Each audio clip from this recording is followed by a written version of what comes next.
Hi all.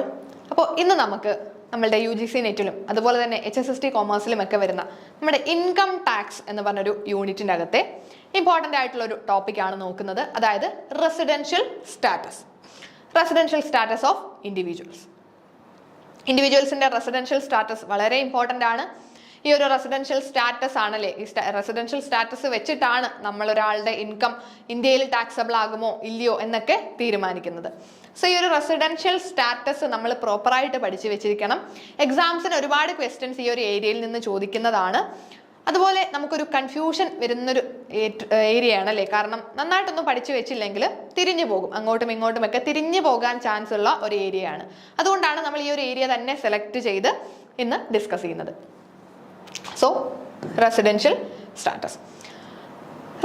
സ്റ്റാറ്റസിൽ നമുക്ക് type of residence നോക്കണം. നമ്മൾക്കൊരു ഇൻകം ടാക്സിന്റെ ബേസിൽ നോക്കുവാണെങ്കിൽ സെക്ഷൻ 6-ലാണ് ടൈപ്പ് ഓഫ് റെസിഡൻസിനെ പറ്റിയിട്ട് പറയുന്നത്. സോ ടൈപ്സ് ഓഫ് റെസിഡൻസ് നമുക്ക് 3ആയിട്ട് തരം തിരിക്കാം. അതായത് resident and ordinary resident, resident but not ordinary resident and non resident. ഈ തരത്തിൽ തരം തിരിക്കുമ്പോൾ നമുക്കിവിടെ കാണാം റെസിഡൻഷ്യൽ സ്റ്റാറ്റസിൽ മെയിൻ ആയിട്ട് വരുന്ന 2 ക്ലാസിഫിക്കേഷൻ ആണ്, റെസിഡന്റ് എന്നും നോൺ റെസിഡന്റ് എന്നും. അത് നമുക്കറിയാം അല്ലേ, റെസിഡന്റും ഉണ്ട് നോൺ റെസിഡന്റും ഉണ്ട്. അപ്പോൾ ഈ ഒരു റെസിഡന്റ് നോൺ റെസിഡന്റ് ഈ ഒരു കാറ്റഗറിയിലെ റെസിഡന്റിനെ നമ്മൾ ഫർദർ സബ്ഡിവൈഡ് ചെയ്യുന്നതാണ് resident and ordinary resident, resident but not ordinary resident. ഇങ്ങനെ 2 സബ് ഡിവിഷൻസ് ആണ് നമുക്ക് ഈ ഒരു റെസിഡൻഷ്യൽ സ്റ്റാറ്റസിൽ റെസിഡന്റിന്റെ മേളിൽ വരുന്നത്. സോ ഏതൊക്കെ 3 തരം മെയിനായിട്ട് നോക്കിയാൽ നമുക്ക് ഇതിന്റെ അകത്തുള്ള സബ് ഡിവിഷൻസിൽ നോക്കിയാൽ ഇങ്ങനെ 3ആയിട്ട് തരം തിരിക്കാം. അല്ലെങ്കിൽ നമുക്ക് നോക്കിയാൽ റെസിഡൻഷ്യൽ സ്റ്റാറ്റസിൽ റെസിഡന്റും വരും നോൺ റെസിഡന്റും വരും. റെസിഡന്റിനെ തന്നെ നമുക്ക് ഫർദർ ക്ലാസിഫൈ ചെയ്യാം റെസിഡന്റ് ആൻഡ് ഓർഡിനറി റെസിഡന്റ്, അതുപോലെ resident not ordinary resident. So ഈ ഒരു 3 ടൈപ്പ് റെസിഡൻസിനെ എടുക്കുവാണെങ്കിൽ എപ്പോഴാണ് ഒരാളെ റെസിഡന്റ് ആൻഡ് ഓർഡിനറി റെസിഡന്റ് എന്നും റെസിഡന്റ് നോട്ട് ഓർഡിനറി റെസിഡന്റ് എന്നും നോൺ റെസിഡന്റ് എന്നും ഒക്കെ ഒരാളെ കണക്കാക്കണമെങ്കിൽ അതിന് കുറച്ച് ക്രൈറ്റീരിയാസ് ഉണ്ടല്ലോ. ഓക്കെ, അപ്പോൾ ഈ ഒരു റെസിഡൻഷ്യൽ സ്റ്റാറ്റസിൽ ആ ഒരു ക്രൈറ്റീരിയാസ് നമുക്ക് പഠിക്കണമെങ്കിൽ ആദ്യം നമുക്ക് കുറച്ച് ബേസിക് കണ്ടീഷൻസും അഡീഷണൽ കണ്ടീഷൻസും പഠിച്ചു വെക്കണം. നമ്മുടെ റെസിഡൻഷ്യൽ സ്റ്റാറ്റസ് തീരുമാനിക്കണമെങ്കിൽ ആദ്യം, അതായത് ഒരാൾ റെസിഡന്റ് ആൻഡ് ഓർഡിനറി റെസിഡന്റ് ആണോ, അതോ റെസിഡന്റ് നോട്ട് ഓർഡിനറി റെസിഡന്റ് ആണോ, അതോ നോൺ റെസിഡന്റ് ആണോ എന്നൊക്കെ നമുക്ക് മനസ്സിലാക്കണമെങ്കിൽ കുറച്ച് ക്രൈറ്റീരിയാസ് ഉണ്ട്. അതിൽ നമുക്ക് ആദ്യം 2 ബേസിക് കണ്ടീഷൻസും 2 അഡീഷണൽ കണ്ടീഷൻസും പഠിച്ചു വെച്ച് കഴിഞ്ഞാൽ പിന്നെ സിമ്പിളായിട്ട് നമുക്ക് ഈ ഒരു റെസിഡൻഷ്യൽ സ്റ്റാറ്റസ് കണ്ടുപിടിക്കാനായിട്ട് പറ്റും. അപ്പോൾ നമുക്ക് ഫസ്റ്റ് 2 ബേസിക് കണ്ടീഷൻസിനെ പറ്റി പഠിക്കാം അല്ലേ. എന്തൊക്കെയാണ് ബേസിക് കണ്ടീഷൻസ്? റെസിഡൻഷ്യൽ സ്റ്റാറ്റസ് തീരുമാനിക്കുന്നത് ഈ ഒരു ബേസിക് കണ്ടീഷന്റെയും അഡീഷണൽ കണ്ടീഷന്റെയും ബേസിലാണ്. സോ ആദ്യം നമുക്ക് 2 ബേസിക് കണ്ടീഷൻസ് നോക്കാം. ഫസ്റ്റ് കണ്ടീഷൻ ആണ് assessee who is in India in the previous year for a period of 182 days or more. Basic കണ്ടീഷനിൽ ഫസ്റ്റ് വരുന്നതാണ് അസസി ആരാണെന്ന് എല്ലാവർക്കും അറിയാമായിരിക്കുമല്ലോ. ഇൻകം ടാക്സിന്റെ ആ ഒരു ടേംസിൽ നോക്കുവാണെങ്കിൽ ആരുടെ ഇൻകം ആണോ നമ്മൾ അസസ് ചെയ്യുന്നത്, ആരുടെ മേലാണോ ടാക്സ് ചുമത്തുന്നത് അയാളെ നമുക്ക് അസസി എന്ന് പറയാം അല്ലേ. സോ ഈ ഒരു assessee who is in India in the previous year for a period of 182 days or more.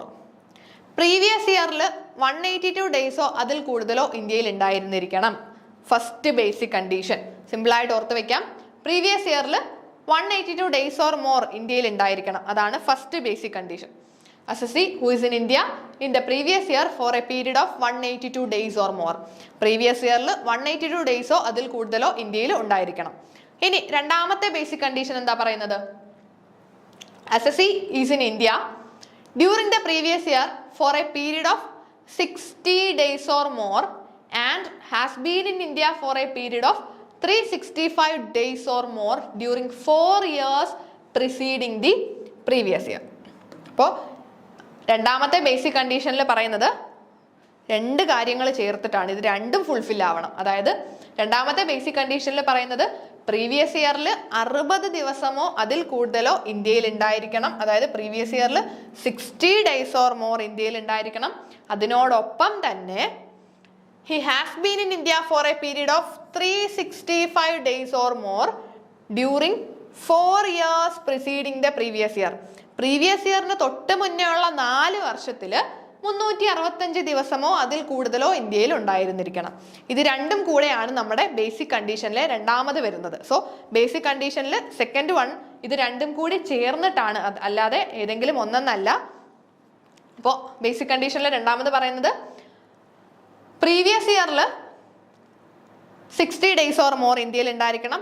അതിനോടൊപ്പം തന്നെ പ്രീവിയസ് ഇയറിന് മുന്നേ ഉള്ള 4 വർഷത്തിൽ 365 ഡേയ്സ് ഓർ മോർ ഇന്ത്യയിൽ ഉണ്ടായിരുന്നിരിക്കണം. അതാണ് നമ്മുടെ ബേസിക് കണ്ടീഷനിലെ രണ്ടാമത്തെ കണ്ടീഷൻ. സോ ബേസിക് കണ്ടീഷനിൽ നമ്മൾ 2 കണ്ടീഷൻസ് പറഞ്ഞു.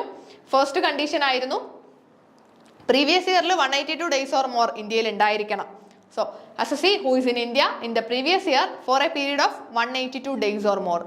രണ്ടാമത്തെ ബേസിക് കണ്ടീഷൻ ആണ് assessee is in India during the previous year for a period of 60 days or more. Previous ഇയറിൽ 60 ദിവസമോ അതിൽ കൂടുതലോ ഇന്ത്യയിൽ ഉണ്ടായിരിക്കണം. പ്ലസ് അതിനോടൊപ്പം പ്ലസ് ആണ് അവിടെ വരേണ്ടത്. പ്ലസ്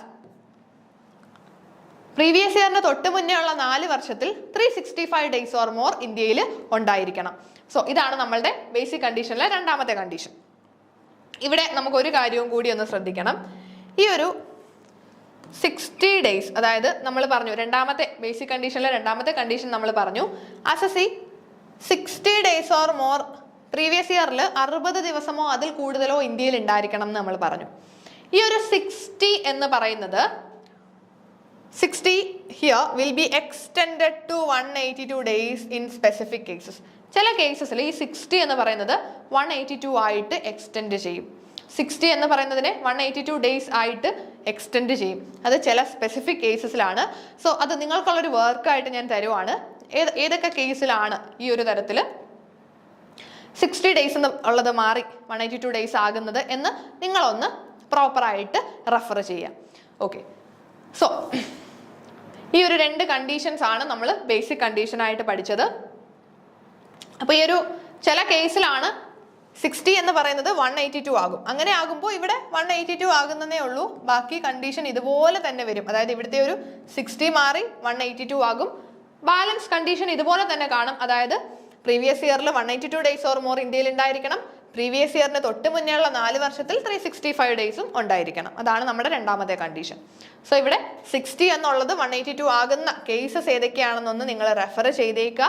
സോ നോർമലി നമ്മൾ പറയുവാണെങ്കിൽ 60 ഡേയ്സ് ആണ് വരുന്നത്. ചില സ്പെസിഫിക് കേസസിൽ മാത്രമാണ് 182 ആയിട്ട് മാറുന്നത്.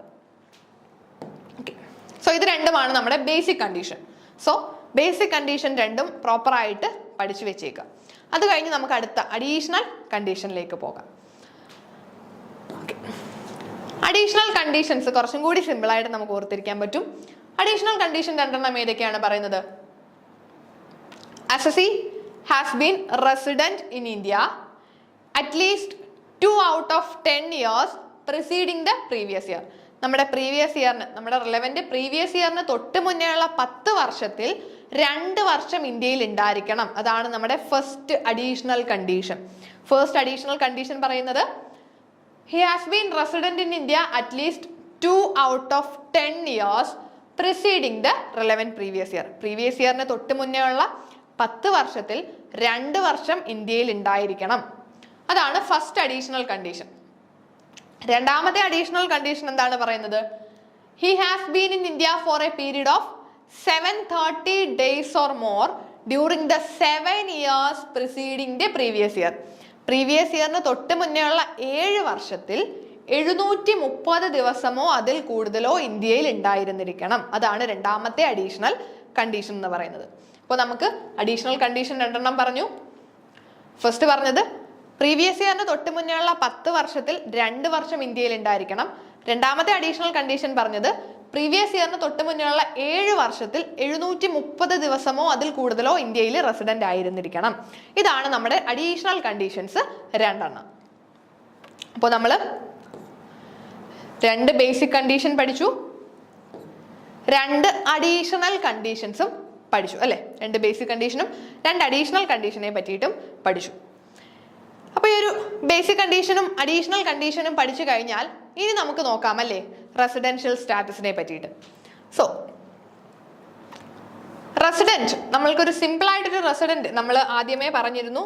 റെസിഡന്റ് എന്ന് പറയുന്നതിനെ നമ്മൾ എങ്ങനെയാണ് ക്ലാസിഫൈ ചെയ്തത്? റെസിഡന്റ് അതുപോലെ തന്നെ നോൺ റെസിഡന്റ് അല്ലേ? റെസിഡന്റിനെ തന്നെ നമുക്ക് രണ്ട് സബ് ക്ലാസിഫിക്കേഷൻ ഉണ്ട്, റെസിഡന്റ് ആൻഡ് ഓർഡിനറി റെസിഡന്റും റെസിഡന്റ് നോട്ട് ഓർഡിനറി റെസിഡന്റ് എന്നും. ഇങ്ങനെ രണ്ട് സബ് ക്ലാസിഫിക്കേഷൻസ് ഉണ്ടായിരുന്നു. ഇപ്പൊ ഇവിടെ റെസിഡന്റ്, ഈ ഒരു റെസിഡന്റ് എന്ന് പറയുന്നത് ആരെയാണ്? ഈ റെസിഡന്റ് എന്ന് പറയുന്നത് satisfying any one of the basic condition.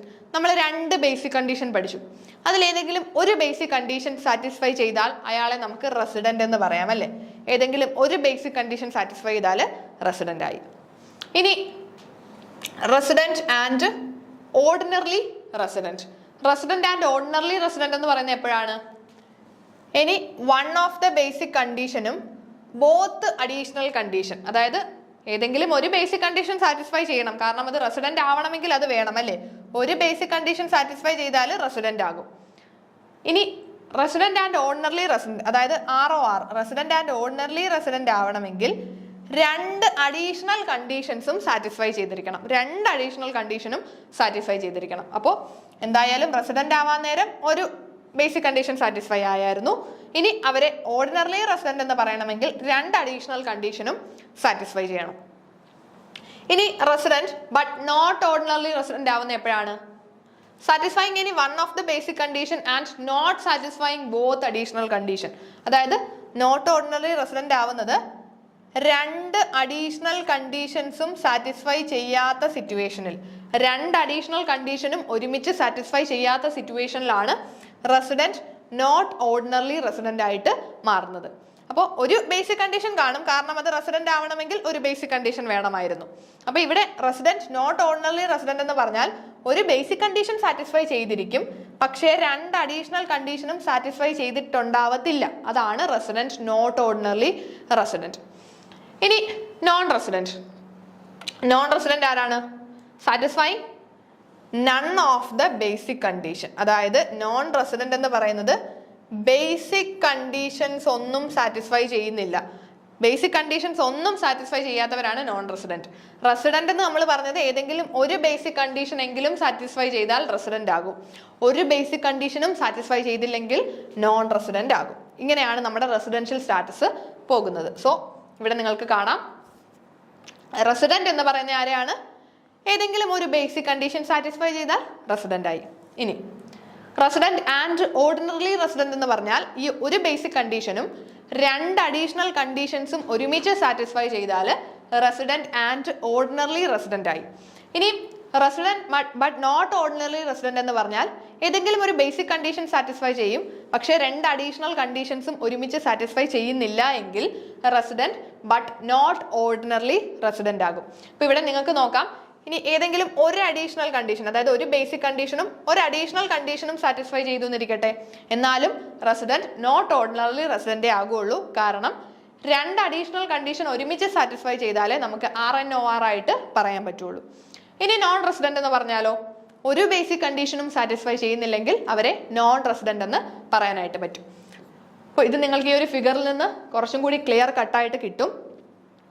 Residential status വെച്ചിട്ടാണ് നമ്മൾ ഒരാളുടെ ഇൻകം ടാക്സബിൾ ആകുമോ, ഇന്ത്യയിൽ ടാക്സബിൾ ആകുമോ ഇല്ലയോ എന്ന് തീരുമാനിക്കുന്നത്. അപ്പോൾ ഇവിടെ നമ്മൾ രണ്ടായിട്ട് കാറ്റഗറൈസ് ചെയ്തു, റെസിഡന്റ് എന്നും നോൺ റെസിഡന്റ് എന്നും അല്ലേ? റെസിഡന്റ് ആകുന്ന എപ്പോഴായിരുന്നു? ഏതെങ്കിലും ഒരു ബേസിക് കണ്ടീഷൻ സാറ്റിസ്ഫൈഡ് ആയാൽ റെസിഡന്റ് ആയി. ഇനി ഒരു ബേസിക് കണ്ടീഷനും സാറ്റിസ്ഫൈ ചെയ്തില്ലെങ്കിൽ നോൺ റെസിഡന്റ് ആയി. ഇനി റെസിഡന്റിൽ തന്നെ റെസിഡന്റ് ആൻഡ് ഓർഡിനറി റെസിഡന്റും ഉണ്ട്, റെസിഡന്റ് നോട്ട് ഓർഡിനറി റെസിഡന്റും ഉണ്ട്, RORും ഉണ്ട്, RNORും ഉണ്ട്. ഓർഡിനറി റെസിഡന്റ് ആകണമെങ്കിൽ രണ്ട് അഡീഷണൽ കണ്ടീഷനും സാറ്റിസ്ഫൈ ചെയ്യണം. അതായത് ഈ ഒരു ബേസിക് കണ്ടീഷൻ ഉണ്ട്, അതിന്റെ കൂടെ രണ്ട് അഡീഷണൽ കണ്ടീഷനും സാറ്റിസ്ഫൈ ചെയ്യണം. RNOR ആണെങ്കിലോ ഒരു ബേസിക് കണ്ടീഷൻ കാണും, പക്ഷേ ഏതെങ്കിലും ഒരു അഡീഷണൽ കണ്ടീഷനെ സാറ്റിസ്ഫൈ ചെയ്യുന്നുള്ളൂ, അല്ലെങ്കിൽ ഒരു അഡീഷണൽ കണ്ടീഷനും സാറ്റിസ്ഫൈ ചെയ്യുന്നില്ല. അങ്ങനെയാണെങ്കിലും RNORൽ തന്നെ ആയിരിക്കും വരുന്നത്. ഇനി ഇവരുടെ ഏതൊക്കെ ഇൻകം ആണ് ടാക്സബിൾ ആകുന്നത് അതും നമുക്ക് ഈ ഒരു ഫിഗറിൽ നിന്ന് ഒന്ന് മനസ്സിലാക്കി എടുക്കാം. റെസിഡന്റ് ആൻഡ് ഓർഡിനറി റെസിഡന്റിന് all income whether Indian or foreign income is taxable in India. അതായത് റെസിഡന്റ് ആൻഡ് ഓർഡിനറി റെസിഡന്റിന് ഏത് ഇൻകം, അതായത് ഇന്ത്യയിൽ ഉണ്ടായ ഇൻകം ആണെങ്കിലും ഫോറിനിൽ ഉണ്ടായ ഇൻകം ആണെങ്കിലും എല്ലാ ഇൻകവും ഇന്ത്യയിൽ ടാക്സ് കൊടുക്കേണ്ടി വരും. ആർക്കാണ്? റെസിഡന്റ് ആൻഡ് ഓർഡിനറി റെസിഡന്റിന്. ഇനി റെസിഡന്റ് നോട്ട് ഓർഡിനറി റെസിഡന്റ് ആണെങ്കിലോ RNORന്റെ കേസിലാണെങ്കിൽ Indian income and foreign income if business controlled from India or profession set up in India.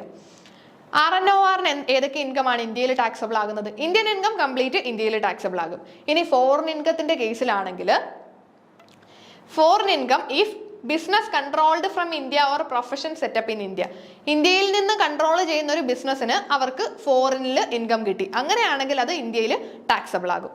ഇനി നോൺ റെസിഡന്റ് ആണെങ്കിൽ only Indian income is taxable in India. Non റെസിഡന്റിന് Indian income മാത്രമേ ഇന്ത്യയിൽ taxable ആകുന്നുള്ളൂ. So ഈ ഒരു ടാക്സബിലിറ്റിയും റെസിഡൻഷ്യൽ സ്റ്റാറ്റസും നിങ്ങൾ പ്രോപ്പറായിട്ട് പഠിച്ചു വെക്കണം. വളരെ ഇമ്പോർട്ടൻസ് ഉള്ള ഒരു ഏരിയയാണ്. അപ്പോൾ റെസിഡന്റ് എന്ന് പറഞ്ഞാൽ ഏതെങ്കിലും ഒരു ബേസിക് കണ്ടീഷൻ സാറ്റിസ്ഫൈ ചെയ്താൽ റെസിഡന്റ് ആയി, ഒരു ബേസിക് കണ്ടീഷനും സാറ്റിസ്ഫൈ ചെയ്തില്ലെങ്കിൽ നോൺ റെസിഡന്റ് ആയി. ഇനി അതിൽ തന്നെ ROR ഓർഡിനറി റെസിഡന്റ് ആകണമെങ്കിൽ ഒരു ബേസിക് കണ്ടീഷന്റെ കൂടെ 2 അഡീഷണൽ കണ്ടീഷനും സാറ്റിസ്ഫൈ ചെയ്യണം. RNOR എന്ന് പറയുമ്പോൾ ഒരു ബേസിക് കണ്ടീഷനും ഒരു അഡീഷണൽ കണ്ടീഷനും സാറ്റിസ്ഫൈ ചെയ്യുന്നില്ല. 2 അഡീഷണൽ കണ്ടീഷൻ ഒരുമിച്ച് സാറ്റിസ്ഫൈ ചെയ്യാതിരിക്കുമ്പോഴാണ് RNOR ആകുന്നത്. അതിനർത്ഥം ഏതെങ്കിലും ഒരു അഡീഷണൽ കണ്ടീഷൻ സാറ്റിസ്ഫൈ ചെയ്താലും RNOR തന്നെയാണ് ആകുന്നത്. അതും നിങ്ങൾ പ്രോപ്പറായിട്ടൊന്ന് പഠിച്ചു വെച്ചേക്കുക. അപ്പോൾ ഈ ഒരു ഇൻകം ടാക്സിൽ റെസിഡൻഷ്യൽ സ്റ്റാറ്റസ് എന്ന് പറയുന്നത് വളരെ ഇമ്പോർട്ടൻസ് ഉള്ള ഒരു ഏരിയയാണ്.